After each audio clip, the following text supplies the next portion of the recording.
Hiya! Welcome to LSB Feasters radio channel, where we keep great radio from the past alive. And today, we're going to New York City and News Radio 88 WCBS. WCBS was a staple for New York City for decades, delivering breaking news and information to its listeners. WCBS was known for its in-depth coverage of local, national, and international events. The station has played a vital role in keeping New York, New Jersey, and Connecticut informed. WCBS had a team of experienced journalists and reporters like Charles Osgood, Lou Adler, Jim Donnelly, Pat Parson, Ben Farnsworth, Don Swaim, Jeff Caplan, Wayne Cabot, and so many other names have kept New Yorkers informed. The station's commitment to providing reliable and accurate news has made it a trusted source for countless New Yorkers, from the station's launch in 1967 till it came to an end in 2024. In August 2024, the company that owned WCBS, Odyssey, decided the station would no longer continue with its all-news format.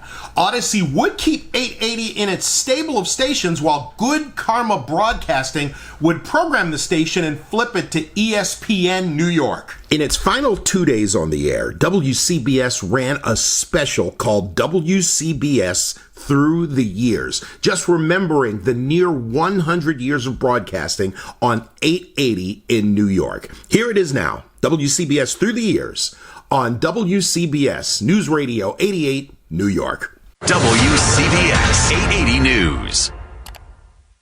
When you need to know why, when it matters most. This is WCBS 880 News. Portions of this broadcast have been recorded. My friends, for instance, in Philadelphia, thought I was crazy. They thought this radio was a sort of a passing fancy.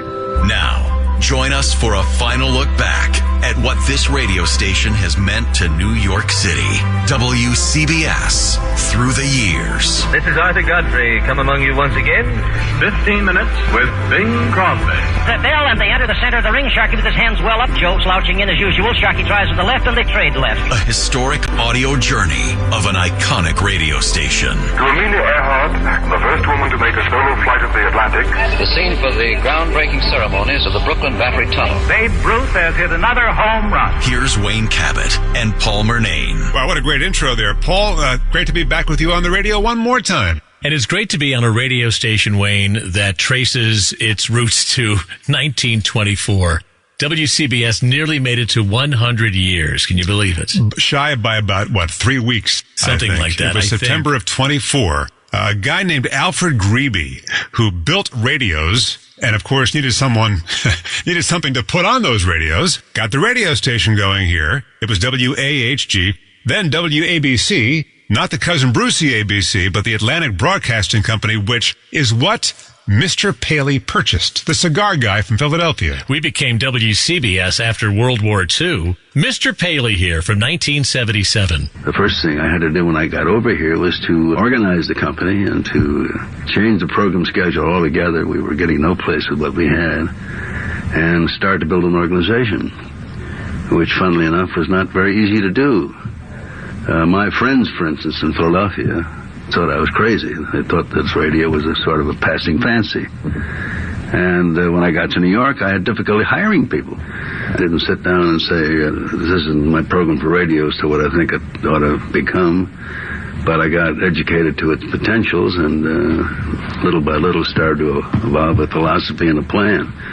But even before I got into it as a business, I saw it as a bit of magic, as a medium that was able, I thought, at some future time to communicate with all the people in the country and all the people in the world. And what a fantastic thing this was. William S. Paley from 1977. Let's rewind to, are you ready for this? We actually have audio, thanks to Dave Plotkin, our whiz here at the radio station. From 1929, here he is, wishing his staff a Merry Christmas. My best wishes are with you for the coming year. And in the spirit of cheer, let me add that I will endeavor to continue it at any time. The address is 480 Park Avenue, telephone number volunteer 1413. Goodbye, and may happiness be yours. We'll be right back. More after this WCBS Through the Years. WCBS Through the Years continues. Welcome back to WCBS Through the Years. I'm Wayne Cabot. And I'm Paul Murnane. 1929, WABC, the predecessor to WCBS and the CBS radio network and all of what was CBS at the time, move into 485 Madison Avenue in Manhattan. Let's go back to May 4th, 1929. Here's Ted Husing and Zelma O'Neill on the radio. This is station WABC, New York City, of the Columbia Broadcasting System, Ted Husing announcing.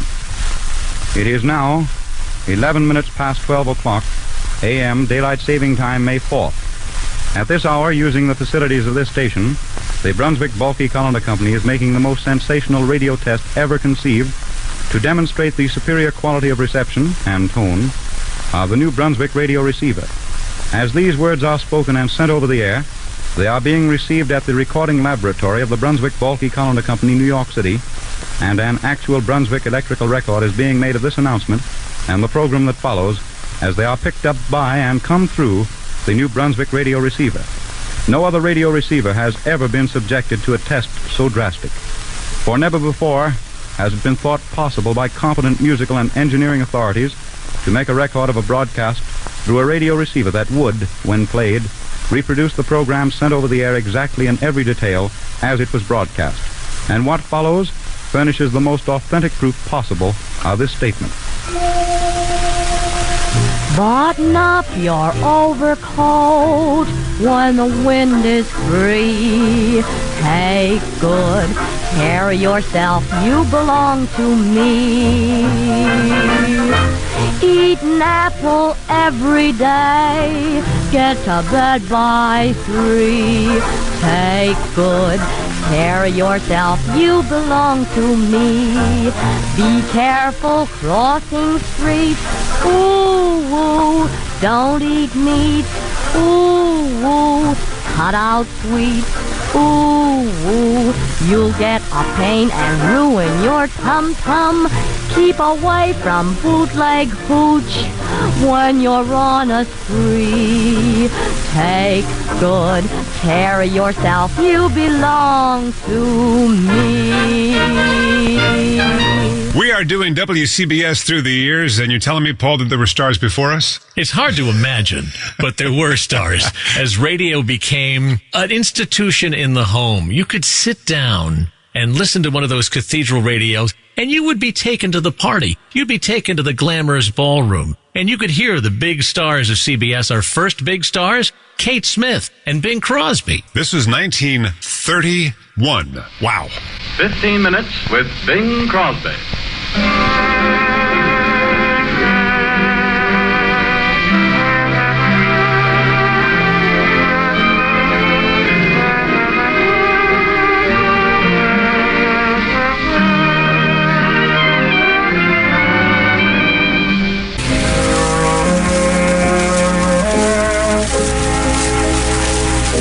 I'm going to sing my next song for the Jolly Gang. That's what they call themselves, and they're on the 5th floor of the Herman Kiefer Sanitarium in Detroit, Michigan. Sorry I couldn't get my buddy ready for you fellas, but I'll try to serenade you with Please Don't Talk About Me When I'm Gone.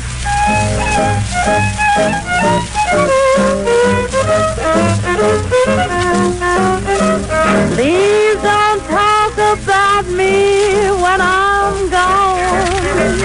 Oh, honey, though our friendship ceases from now on.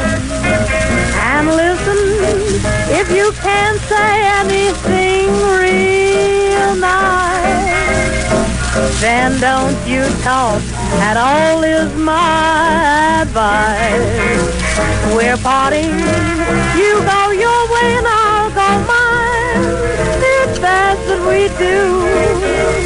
Here's a kiss, I hope this kiss brings lots of... Fantastic audio here from way back, and it sounds so pristine. This is WCBS Through the Years. More coming up. WCBS Through the Years. WCBS 880 will cease operations on Monday.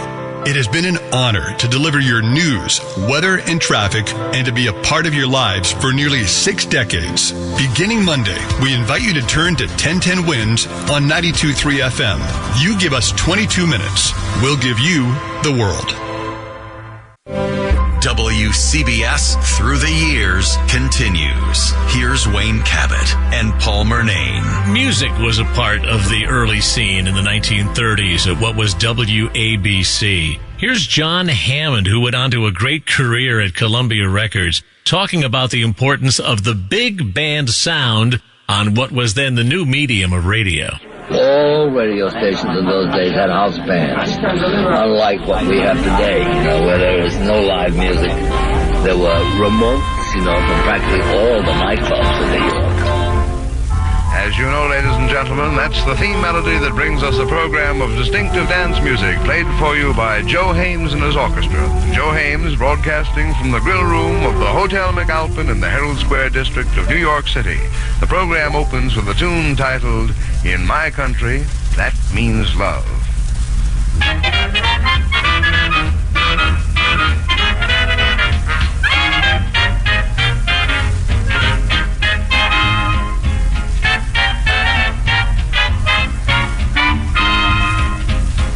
Well, as long as we have our tuxedos on, why don't we go from the Hotel McAlpin over to Rye Playland was around back then. Can you believe that?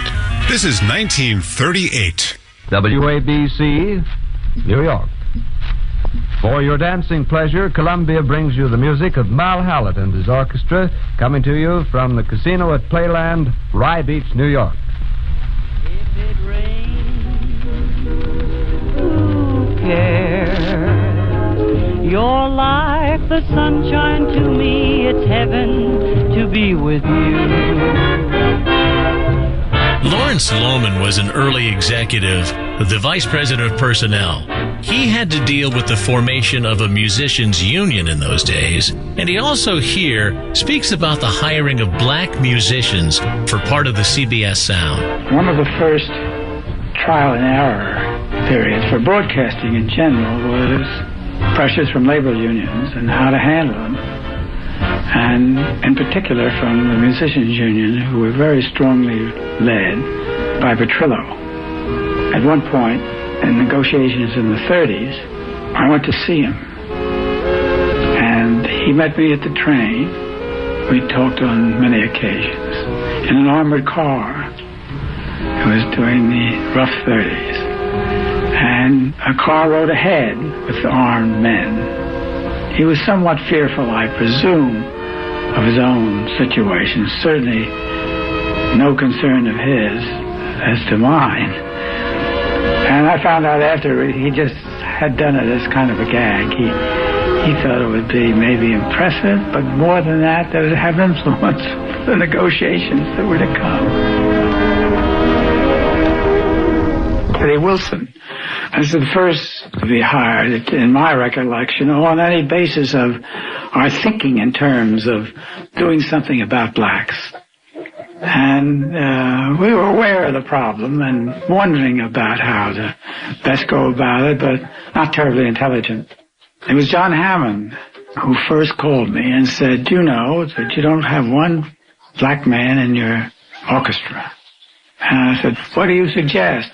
He said, "Well, I get just a few, certainly start with one very good one. I think I could get Teddy Wilson." And now the trio with Teddy Wilson at the piano, Gene Krupp at the drums. We'll all get together and play a little popular ditty called "There's a Lull in My Life." Take it, Teddy.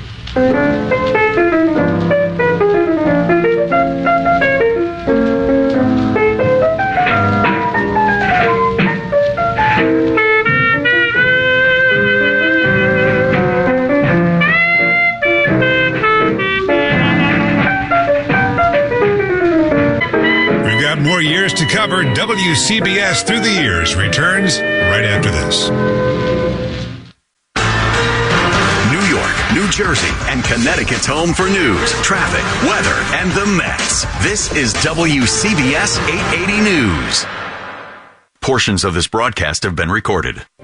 WCBS Through the Years continues. Welcome back to WCBS Through the Years. I'm Wayne Cabot. And I'm Paul Murnane. I think you could trace our news origins on WCBS to 1932. So many years ago. What's important about 1932 is that was the first night, really, that radio scooped the newspapers to announce the FDR election victory. Franklin Delano Roosevelt. Radio got it first, and that was something brand new. And here, Bob Trout of CBS calls the 1932 election. This is Robert Trout at our election headquarters in the newsroom in New York. The results of the 1932 election now appear to be certain. The ticket of Roosevelt and Garner has won a clear-cut majority over the Republican ticket of... And that led to a press war between the radio networks and the newspapers. And the wire services were cut off for nearly 2 years to this place. William Dunn was a writer and an editor at WCBS in the 1930s. Back in the early 30s, the press associations refused to sell news to us. They just wouldn't let us in on the thing. So White, Abe Schechter, and several others like that got together and organized their own news service. And CBS had a pretty fair little news service going with correspondents in Washington, Chicago, several of the key places. It was effective enough that the press associations got worried. So they agreed to set up an outfit called Press Radio News, which all the press associations contributed to, and they furnished the networks with a certain amount of canned news every day. General Mills, the cereal company, was the big sponsor of the Columbia News Service by then. It was 1933, and that really thrust CBS into becoming the leader in radio news, hiring hundreds of reporters all throughout the country. We believe what you're going to hear next has not been heard since it was on the radio in 1932. Amelia Earhart speaking at the Advertising Federation of America Luncheon, June 20th, 1932, on what was then WABC. Here she is talking about her transatlantic flight. I thank you so much for your welcome. It's a great pleasure for me to be here. It seems much longer than a month since I left. As a matter of fact, this is the anniversary of the day that I hopped off from Harbor Drake. I don't know exactly what you'd like to hear about. Flying the Atlantic is not the most difficult of things. There are many things which are harder to do. After all, one just sits as long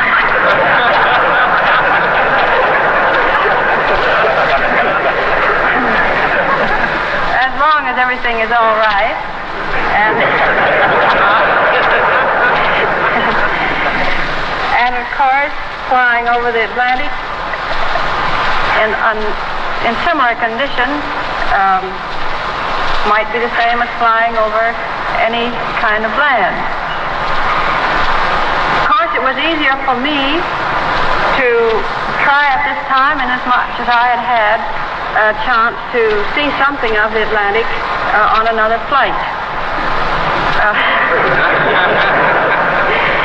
I knew, for instance, that good weather could not be expected over the entire 2,000 miles. What one is prepared for presents less difficulty, of course, than going into something unknown. I think about 60% of any expedition is the preparation. I was helped, of course, in this by Barrett Balkan, and he did more than I can express to make it a success.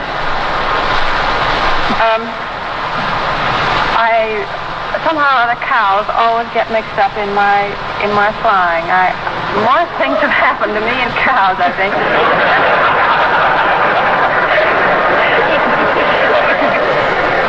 This time it was reported that I'd killed a cow on landing. I didn't kill a cow on landing, unless one died of fright. More coming up. WCBS Through the Years.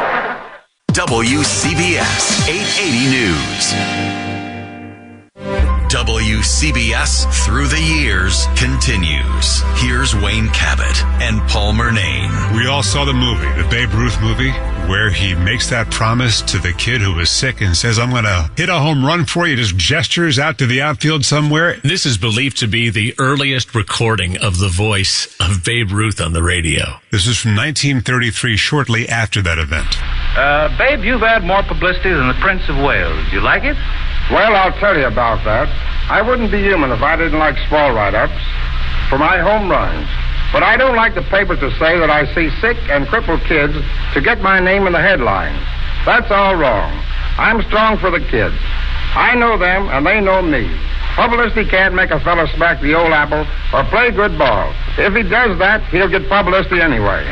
I saw a flock of autograph hunters around you the other day like flies around a sugar bowl. You must get a lot of writing practice. I sure do. I put the old Hancock on everything they push in front of me except blank checks. Baseballs, books, gosh, everything. Someday I'll be signing socks. I'm getting chills. Yeah. I'm getting chills. From the Babe to boxing, this is a big moment here, Paul. This is from August of 1936. Ted Husing on CBS calling the fight between Joe Louis and Jack Sharkey. This is Ted Husing speaking to you from the ringside at Yankee Stadium, where the New York World Telegram and Associated Scripps-Howard newspapers will bring you a blow-by-blow description of the 10-round heavyweight fight between Joe Louis and Jack Sharkey. And here's Soccer Cole for the first round. All right, Soccer. In a second, we'll hear the bell. The boys are dancing in their corners. The bell, and they enter the center of the ring. Sharkey with his hands well up. Joe slouching in as usual. Sharkey tries with the left, and they trade left. They circle in the center of the ring. They stand cautiously. There's no rushing in, trading. Sharkey tries into short with the straight left. Joe hits Jack with a right crossover, just like Schmeling hit him, but not an effective punch.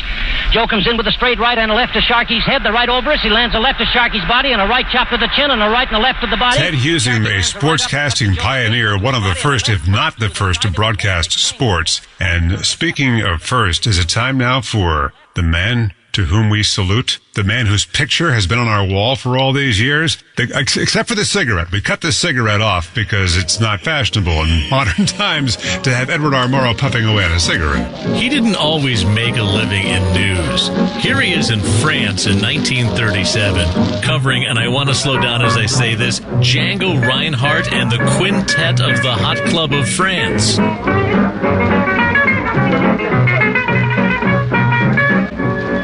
This is Ed Murrow speaking and saying, swing it, America. Yeah, I wasn't going to stay fun and games for Ed Murrow for too long as war tensions were breaking out all throughout Europe. But before that happened, we have a great clip here we want to play for you from WCBS before you and I were doing mornings, Paul. I think we were still WABC then, actually. You still want to correct me? You still want to? Fine, Paul, have at it. WABC. But it's very confusing because people think about the music radio ABC. Right. It's not. It's what our call letters were. For the Atlantic Broadcasting. Until they did a reshuffle in the 1940s. Lanny Ross here, sponsored by Franco-American Spaghetti. We're still reading credits. This is from December of 1939. Franco-American Spaghetti presents Lanny Ross with his special guest, Jessica Dragonette. Moon over Miami. Good morning, everyone. This is your friend Lanny Ross. And if you'll just make yourself comfortable, I'd like to sing you a few songs. Say, Lanny. What is it, Gene? Don't you think you owe the folks an explanation? You know, you usually begin by singing Moonlight and Roses. Gene's right. I do owe you folks an explanation.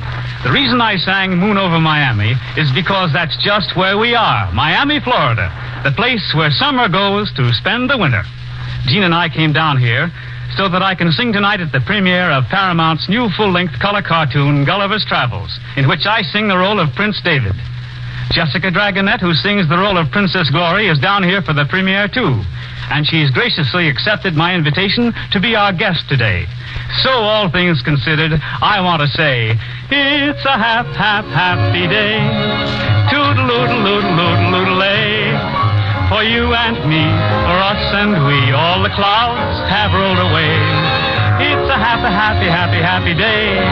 Toodle-oodle-oodle-oodle-oodle-lay.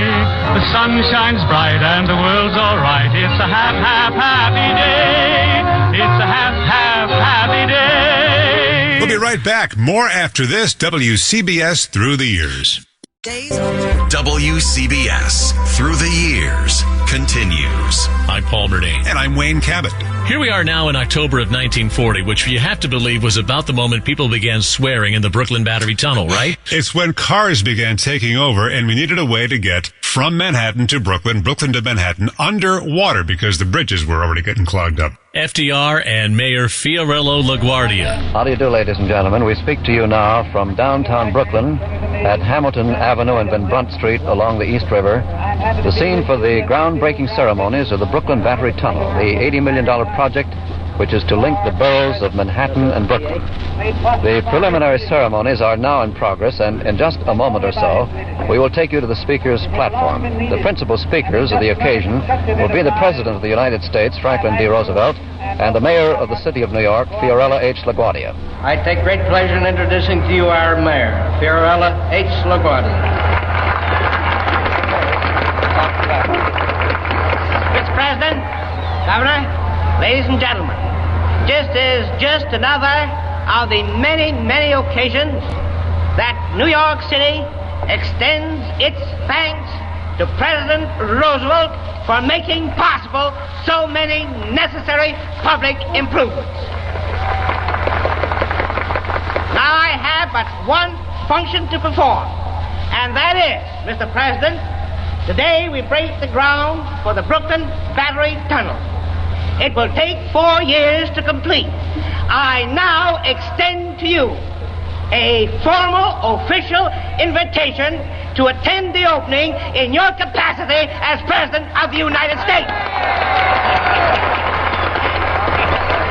Ladies and gentlemen, President.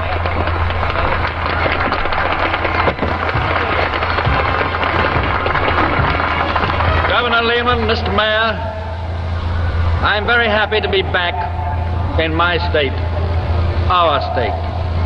I'm very happy to take part again in the breaking of ground and the commencing of another great project by which the people of this city can more easily go from one part of the city to the other.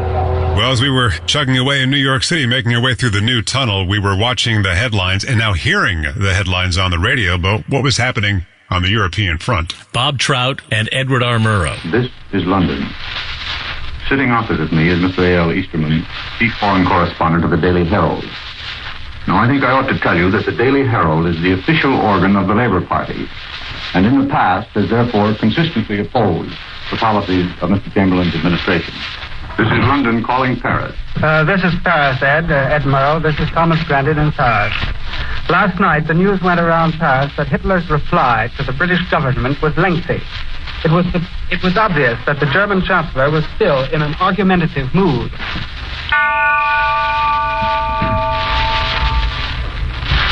This is Bob Trout bringing you the news of Europe as it now stands at 6 p.m. Eastern Daylight Time. First, Adolf Hitler has issued a decree forming a ministerial council for the defense of the Reich. And the latest word from Berlin declares that the purpose of this council, which will be headed by Field Marshal Goering, is to provide uniform guidance of the administration of all German industry. This is the situation as it now stands. For further developments on the European situation, keep tuned to your Columbia station. Everyone was glued to what was happening on our radios. H.V. Kaltenborn is a legendary name, CBS News correspondent, and he says everybody had a radio and everybody was listening to what was happening in Europe. All over, wherever you went, you saw people carrying radios because they were listening to the crisis and didn't want to lose a minute of it. That for the first time, the entire country was aware of the fact that the actions of one of these dictators operating over there in Europe could plunge this country into a world war. 1941 was the year that what was WABC, soon to be WCBS after World War II, landed at the frequency we know today, 880 on the AM band. And something major, as we all know, happened that year, 1941, and the most historic event perhaps to occur in this country in that century, the bombing of Pearl Harbor. And I've never heard this clip before. I can't wait to hear it right now. I'm not sure anyone's heard this in a very long time. Here's CBS reporter Webley Edwards, who was in Honolulu as the bombs were dropping, and we picked up the feed from Honolulu that fateful day. Everybody throughout the territory of Hawaii, turn on your radios loud, so that your neighbors can hear it. Here's the announcement. A statement by Lieutenant General Walter C. Short, Commanding General of the Hawaiian Department. Quote, Governor Poindexter has just proclaimed martial law. Prisoners, when captured, will be turned over to the nearest military patrol, police patrol, or police station. Information regarding suspicious persons will be telephoned to the Provost Marshal at Honolulu telephone number 2948. A complete blackout of the entire territory will go into effect at nightfall tonight. Anyone violating the blackout by showing a light will be summarily dealt with. All civilian traffic, except in cases of direct emergency, will cease at dark. More coming up. WCBS Through the Years. Your trusted source for news, traffic, weather, and every Mets game. This is WCBS and WCBS-FM HD2 New York. This is CBS News on the Hour, sponsored by O'Reilly Auto Parts. This is WCBS 880 News. Portions of this broadcast have been recorded. WCBS Through the Years continues. Here's Wayne Cabot and Paul Murnane. 1943, the Harlem Riots. August 1st, Cab Calloway and his orchestra playing over 880 at 12:30 in the morning as the riots were raging outside. It didn't take long for us to switch gears on that. With the riots happening, WABC reporters were setting up for a news conference with the mayor at the time, Fiorello LaGuardia. He was about to take the air at 1 a.m. discussing the riots that were happening at that moment in Harlem. I do not want this to develop into anything very serious. There may be some people who may like to see trouble, but we do not want trouble in our city. And certainly, the people of West Harlem know that they have no cause to complain and should cooperate with me at this time. The death of FDR. Here's April 13th, 1945, WABC 880 AM. The whole allied world this morning is paying homage to the memory of Franklin Delano Roosevelt, even as his successor, Harry S. Truman, takes up his duties as the nation's new president. To our naval forces at sea, to our Army personnel, to the people of America, and to all the United Nations, Mr. Roosevelt's sudden death at Warm Springs, Georgia, has come as a profound shock. Something tragic and almost incredible. Those tears were soon wiped away with cheers. First victory over the Nazis in Europe, VE Day. This is May 8th, 1945. Give a listen to our coverage. Because Patton's Third Army was advancing in an attack through Austria and Czechoslovakia, he was the first to be notified. Get word to all your units, he was told, and stop them in place. No sense in taking casualties now that it's over. And so it went on through the early morning. The news spread through this command. It was all over. By the time of our morning briefing, General Bradley was beaming, waiting to tell his correspondents the good news. Now to the end of the war, September 2nd, 1945, VJ Day, WABC 880, in the middle of your hit parade. I love to lie. We interrupt this program. Japan has signed the documents of surrender. In Tokyo Bay, aboard the battleship Missouri, the Japanese foreign minister put his signature to the paper ending the Second World War. This is Bob Trout in New York, switching you first to the USS Conn. Attention, the peoples of the world. World War II is about to come to its official closing. We're on the Pacific Fleet flagship USS Missouri in Tokyo Bay for the signing of the surrender of Japan. WCBS Through the Years returns right after this. WCBS Through the Years continues. Welcome back to WCBS Through the Years. I'm Wayne Cabot. And I'm Paul Murnane. The war was behind us. It was time for us to celebrate our freedom as the troops came home. Time for us to embrace this new medium, this growing medium of radio, and it was growing by leaps and bounds, and so were we. This was the year in 1946 when we became WCBS, but it was not easy to get those call letters. There was already a station on the air, WCBS Springfield, Illinois, it turned out. They had their call letters since 1927. What did that sound like? Tonight we are again privileged to open the door of opportunity to Chick and Chubby. A grand pair of clowns from Laughterland. Thank you, Mr. Valet, and thank you, ladies and gentlemen. I hardly know what to say on an occasion of this kind. About the only way that I can express myself is in the words of our senators in this last session of Congress, who so aptly said, little that we may say or do here will long be remembered. We hope. The American Broadcasting Company arrives this same year. CBS is thinking there will be confusion if we continue to call ourselves WABC. And so, WCBS was born at 8:80 a.m. Hello? Yes, this is Arthur Godfrey. What's that? My friend, I agree with you absolutely. It's really confusing. WABC is WCBS, but WCBS is WABC.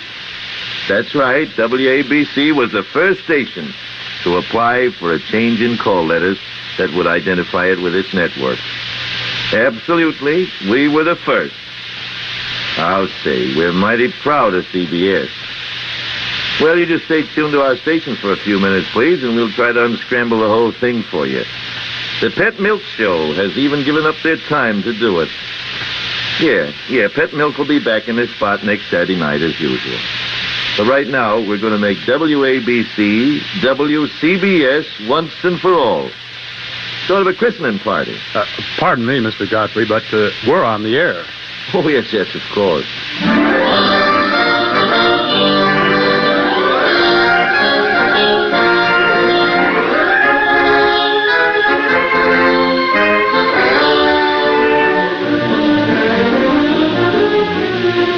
Good evening, ladies and gentlemen. With this special broadcast, we are about to introduce station WCBS, until now WABC.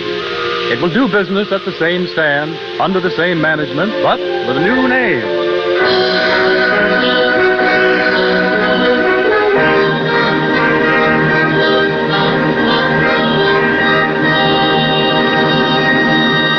The growth of CBS and WCBS was stellar during the 1950s. What a big time that was, running a bunch of network shows and local shows, and soon to be I Love Lucy star and band leader Desi Arnaz was hosting a game show on this station in 1951 called Your Tropical Trip. Yes, that young man who in such a short time has become a sensational star in nightclubs and theaters and on records, our Latin American ambassador of goodwill and great music of all the Americas, Desi Arnaz.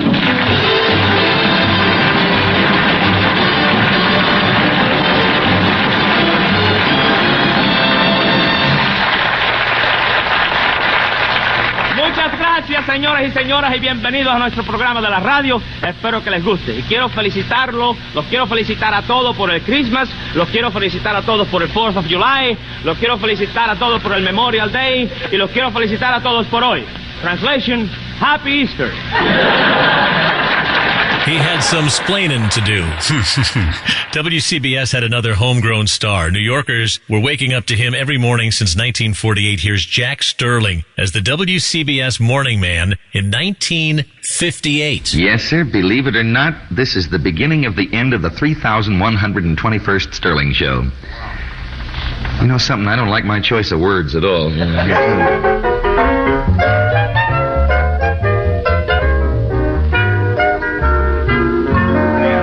Good morning. Nice to have you join us as always, particularly on this morning. We're celebrating our 10th anniversary, and we have moved across the street from where we usually talk to you.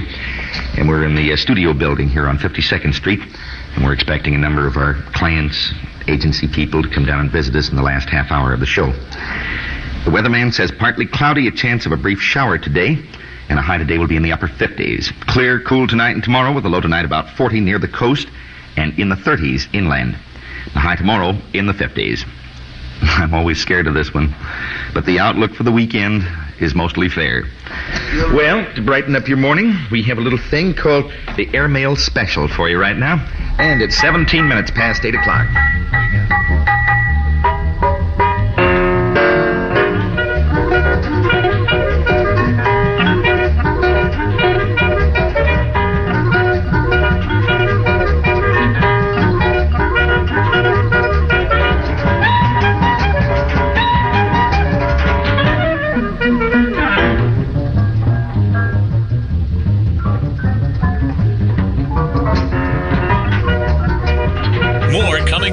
WCBS Through the Years. On Monday, WCBS 880 will no longer broadcast the news.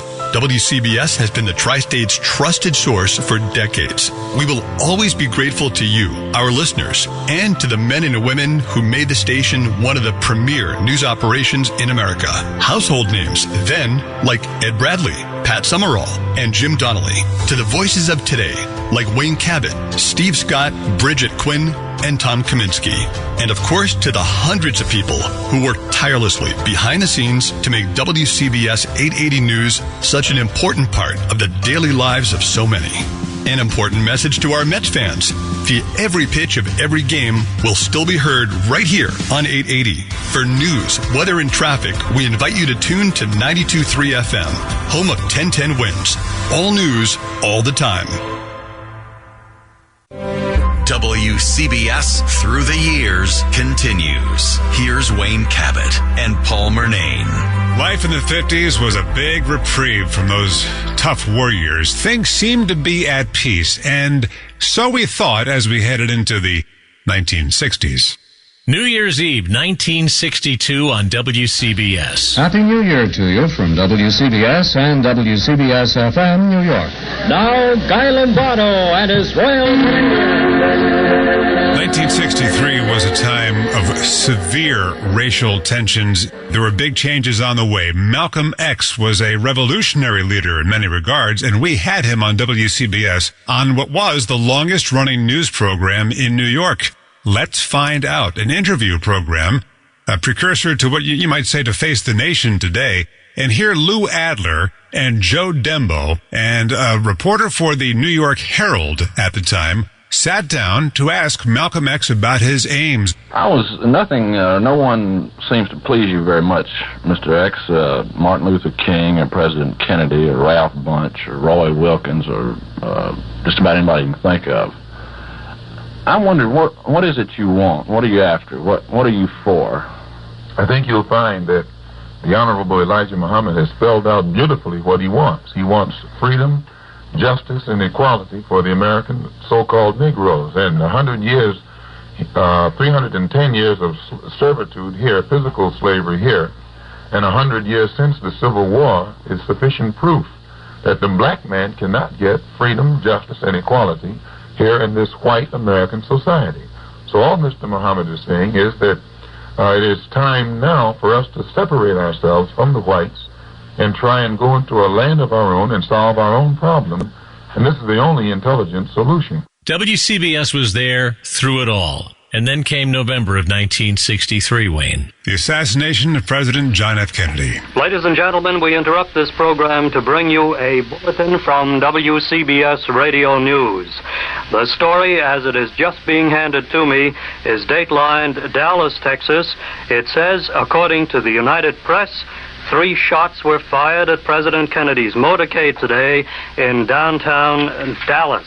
By the mid-1960s, CBS was in Black Rock, the beloved name for our corporate headquarters and our radio home at 51 West 52nd Street. What a beautiful building. You take one look at it, you know why it's called Black Rock right there. And that was where so much of CBS and the Tiffany Network grew. By this time, you could hear hints of what would become WCBS Newsradio 88. Up to the minute was an afternoon drive time program that would really become the prototype of News Radio 88 in 1967. And it was right about this time of the year, August 28th, as a matter of fact, of 1967, when we began WCBS News Radio. Good morning. This is Steve Porter welcoming you to WCBS News Radio 88. Because of an accident yesterday, an aircraft knocking over our AM transmitter tower, WCBS FM will carry our new broadcasting concept until WCBS AM facilities are repaired. WCBS time is 5:30 in the morning, and weather is behind most of the news this morning, even though the worst of it has finally left the New York metropolitan area. Heavy rain and fog yesterday caused transportation tie-ups, caused flooding, and was indirectly responsible for the destruction of WCBS and WNBC Radio's AM broadcasting tower. A small plane groping through the fog yesterday afternoon slammed into the tower, knocking it down and killing at least 2 passengers. One report says there may have been 3 other persons aboard the Piper Cherokee, which slammed into the WCBS NBC tower. The plane wound up in Long Island Sound after careening off the tower. 2 bodies surfaced immediately, but police fear more may have been aboard. One of the 2 bodies recovered has been identified as Ronald Bombalo of Manhattan. Police say he may have been one of a party of 4 that spent the weekend at East Hampton. Presumably, the 4 plus the pilot could have been aboard the craft. According to a report from the company that owned the plane, the aircraft was originally taken without authorization from the LaGuardia airport. It pays to save at the Bowery, so start your savings account right away. Save more and borrow less. Save for your happiness. Save at the Bowery Savings Bank. It's WCBS Through the Years. New York, New Jersey, and Connecticut's home for news, traffic, weather, and the Mets. This is WCBS 880 News. Portions of this broadcast have been recorded. WCBS Through the Years continues. Welcome back to WCBS Through the Years. I'm Wayne Cabot. And I'm Paul Murnane.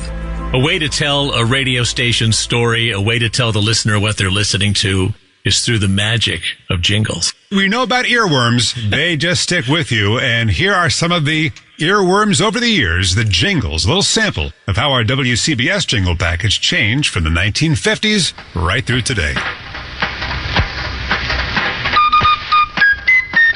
WCBS New York. At your service, with news and views and information at your service. Here on your New York 880 station to brighten your hours at home or away. Enlighten your hours every night and day. At your service, at your service.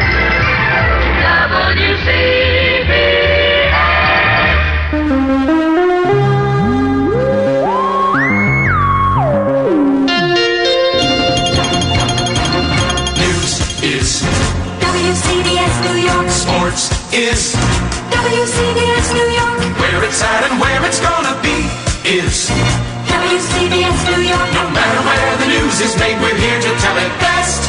WCBS New York. WCBS New York. All news, more news. Day and night around the clock, it's your news. You get it all when you set you down to All News 88. WCBS New York. WCBS New York.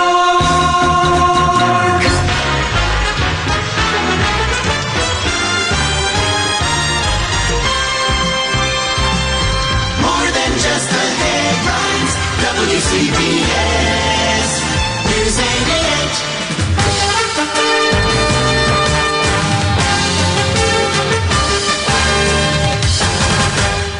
News, traffic, and weather.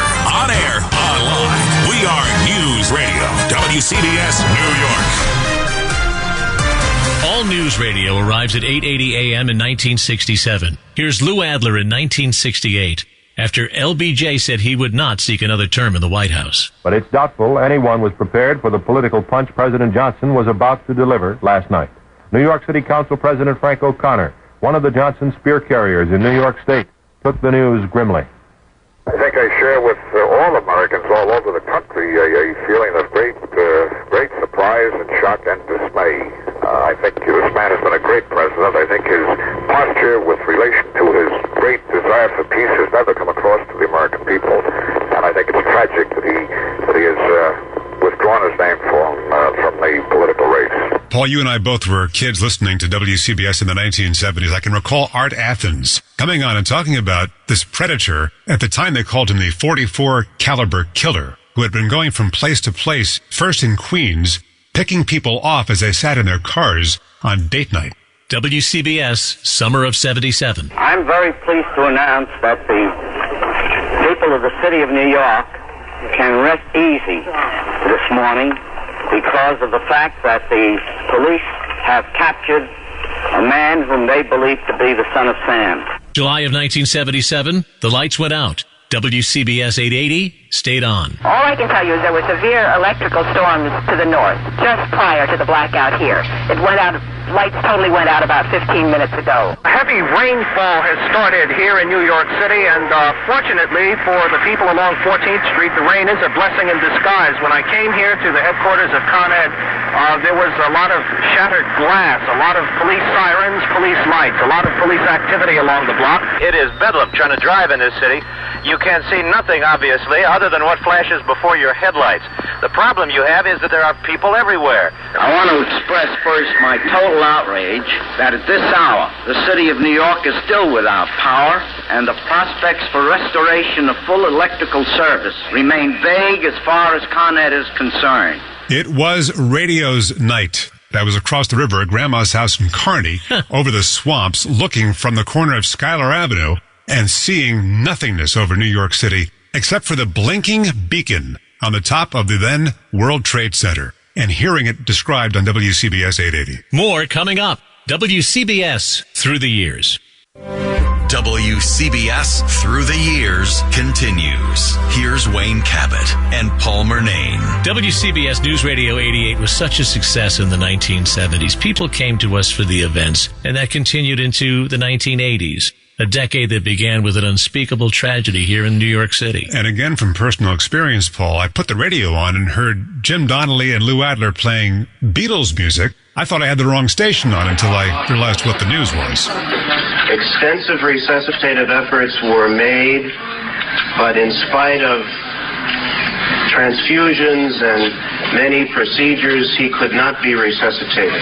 Police arrested 25-year-old Mark David Chapman, a former security guard and a resident of Honolulu, Hawaii, for the killing of John Lennon. Yesterday afternoon, Chapman apparently had Lennon autograph an album for him as Lennon headed out to a recording session.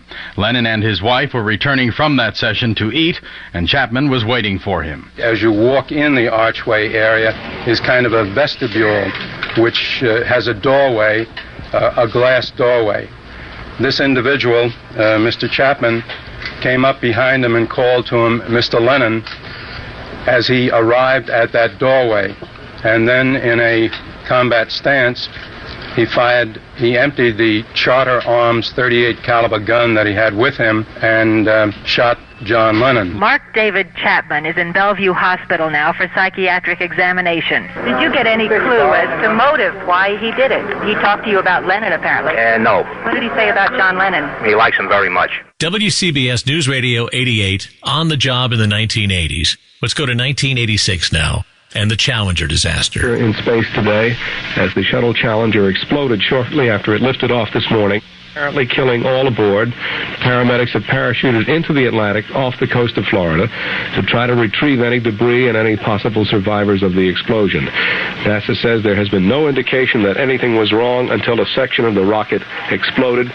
This is the first time a U.S. manned space mission has failed in 56 such attempts. And again, there has been an explosion aboard the Space Shuttle Challenger, and it appears all aboard have been killed. We'll bring you up to the minute with all of the information. This is WCBS New York. It's 12 o'clock. And on WCBS, an event that would change New York and the world. As we were looking back, we did see a second explosion of some type. So both of the towers of the World Trade Center are now affected. This second explosion has just happened. We're still looking at debris raining down, and now from tower number 2. This is not a timeline of every event that happened. That would take us into the next decade. Right. So much news was underway, and we covered it all through these 57 years. One of the reasons for our success is the hard work. Wayne, you and I have talked about how we stand on a foundation that was built by so many people. And we had the luxury of being able to learn from, listen to, and emulate these legends in broadcasting and try to carry the tradition of this radio station forward. And I think part of our success, Paul, is we never felt like we measured up, and that's not false humility. That was just a mechanism to make us work harder. They all worked hard. Here are the names. Good morning. This is Steve Porter welcoming you to WCBS Newsradio 88. Dave Flanders in WCBS News Radio 88 Mobile Unit number 1. This is Jack Kavanaugh in WCBS News Radio 88 Mobile Unit number 2. This is Dick Gilbert in helicopter number 1. Rio First, helicopter number 2. Phil Cutting reporting from Bridgeport. This is John Anthony reporting to WCBS News Radio 88 from Roosevelt Field, Long Island. Good morning, I'm Lou Adler. And I'm Jim Donnelly. Good morning, this is Gil Gross. This is Art Athens at the news desk. This is Steve Birnbaum. On the news beat, this is Walt Wheeler. Spencer Ross here, sports news coming up. At the anchor desk, this is Gary Moore. I'm Jeffrey Lyons. Weather forecast coming along, I'm Barry Grossman. My report on business, I'm William S. Rukeyser. Consumer information, I'm Elaine Rose. At the anchor desk, this is Tom Franklin. I'm Jane Tillman Irving with Perspective. This is Barry Landers. Updates on the top stories, I'm Bill Fan. John Whiterer here, headlines coming up. Win Elliott with Sports Central USA. I'm Dr. Stephen Andrew Davis. Headlines coming up, this is Bob Glenn. Robert Vaughn, headlines coming up. Medical news, I cover it. I'm Mel Granick. Consumer information, I'm Joe Durso Jr. My assignment at News 88, I'm Ed Ingalls. Weather forecast coming along, I'm Craig Allen. Harvey Hoffman. Rita Sands, headlines coming up. At the anchor desk, Pat Parson. And Ben Farnsworth. How to manage your dollars, I'm Marshall Lowe. News from Wall Street, I'm Ken Pruitt. I'm Anthony Dias-Blue. Harvey Hoffman here. This is Irene Cornell. This is Rich Lang. WCBS New York. WCBS New York.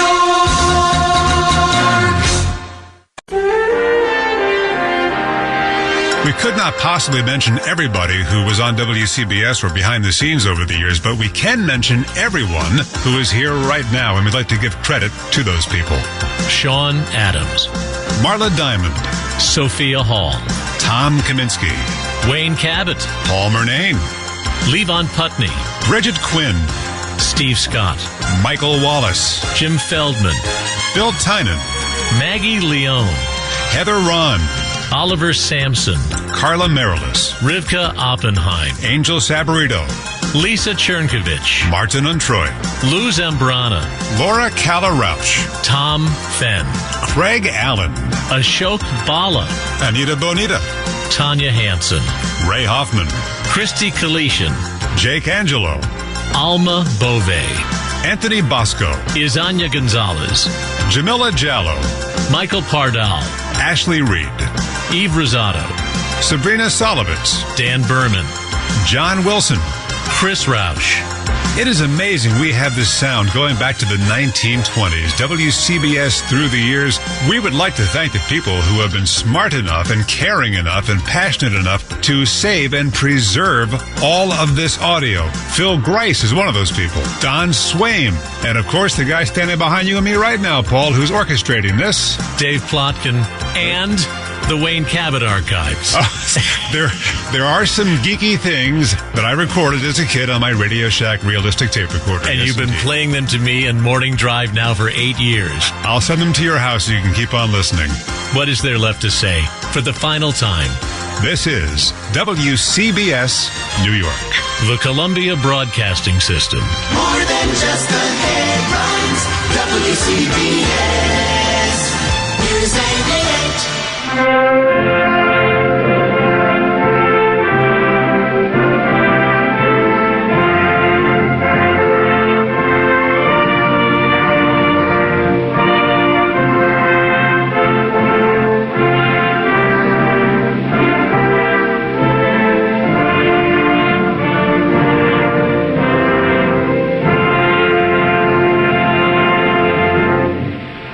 Well, that's it.